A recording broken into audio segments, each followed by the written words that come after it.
Mallers. I'm the founder of Chess Explained, and I'm just going to walk you guys through how I use Chess Explained. So this is a screen. As soon as I log in, I'm just going to upload a new game. I want to review the World Championship game that just happened with my dad.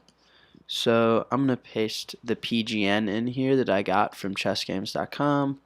I'm going to upload it. It's going to give me a screen with the board, the moves on the left, maybe some details. I'm going to allow it to access my camera so we can video chat. And I'm going to grab this invitation link here. So anyone with this link can come join me in review. I'm just going to open a new tab here just so that I don't close out our game tab. And I'm going to send my dad a message. So I think it's Bill Jr. 494, World Championship game. And I'll just paste in the link there, send it to him, and hopefully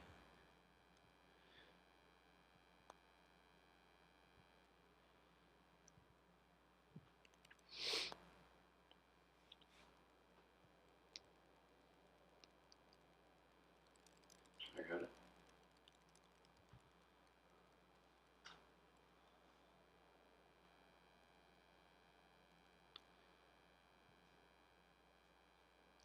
It starts Mighty Sierra. Mm-hmm. Alright, how do I click this whole thing?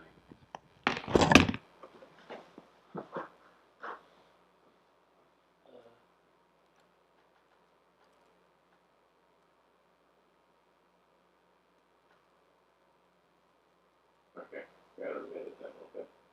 Yeah.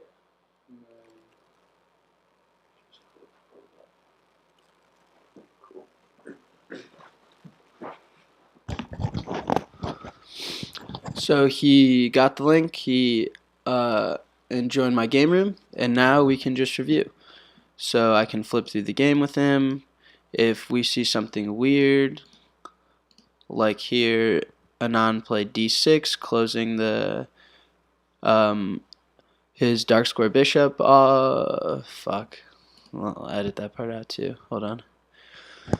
So now we can review the game, and if we ever see something weird, we can start a new variation and maybe try our own things, or hop on the sandbox mode and clear the board. If someone doesn't understand what a checkmate was, we can What's sandbox mode?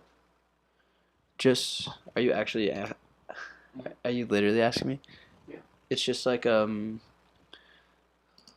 board that you can manipulate. It's not anything tied to a game. It's just like I can clear it, and I can, so if like I was teaching Jason and I was teaching someone just the rules of the game, I can say, like, I can clear the board and say this is a pawn is worth 1, like this is how it captures diagonally, but it moves 1 every move except on its first move it can move 2, or like I can give people puzzles like, What's it called, sandbox mode?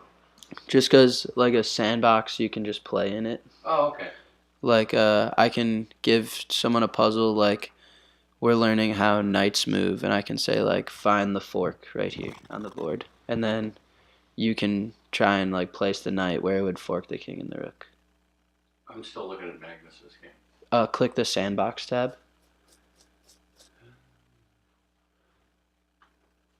Sorry. So like now like I could clear the board, and I can say like this is a pawn, this is a knight, this is a bishop, rook, queen, king, and from right to left is importance. So from right it goes 1, whatever, and I can, yeah, you can put a rook down if you want, and I could like clear the board, and I can say like we're reviewing knights and forks. So like here's a king, here's a rook, and here's a knight. Like find the fork, and then you can play okay knight here and fork the 2 pieces. No, I can move white also?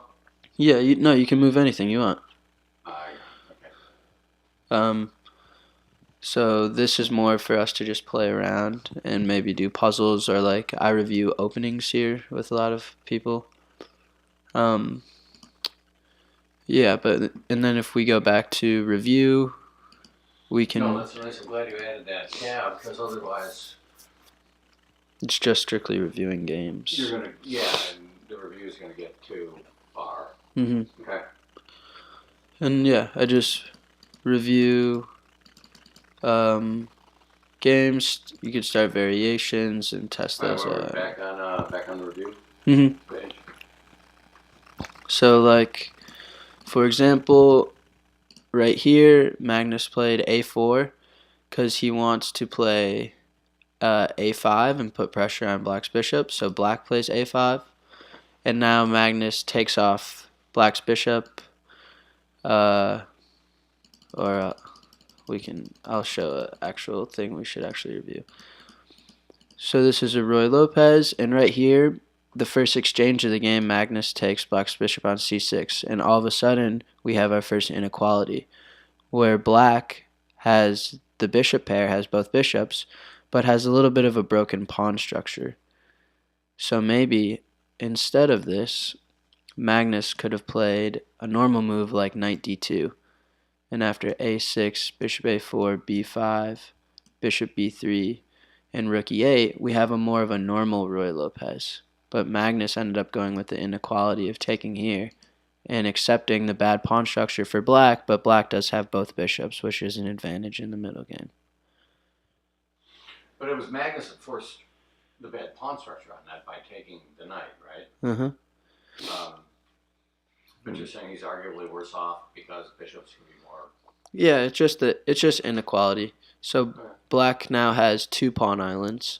He has his kingside pawns, which are connected to his center pawns, but then he has that isolated pawn all the way on the a file, which if this game traded down pieces and went to an endgame, Black would be a bit worse. So Black now wants to keep the pieces on the board open files so that his bishops can see, because that's where his inequality is. Whereas White would look to head quickly into an endgame because Black's pawn structure is weaker. Well, what did he do? He tried to push to a5. Yeah. So now we have just some normal moves. h3 was preventing Black's light square bishop to come to g4 and pin the knight.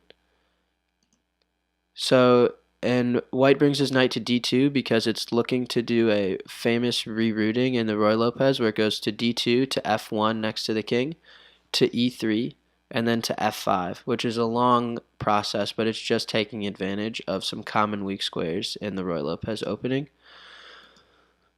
So both players do some rerouting. a4 is putting pressure on this Black bishop, a5 is securing its position, and then Magnus decides to exchange, which is now interesting because Black has the opportunity to fix its pawn structure, which he does. So now if we examine the position, there's not too many differences. Rooks seem to be equal, queens seem to be equal.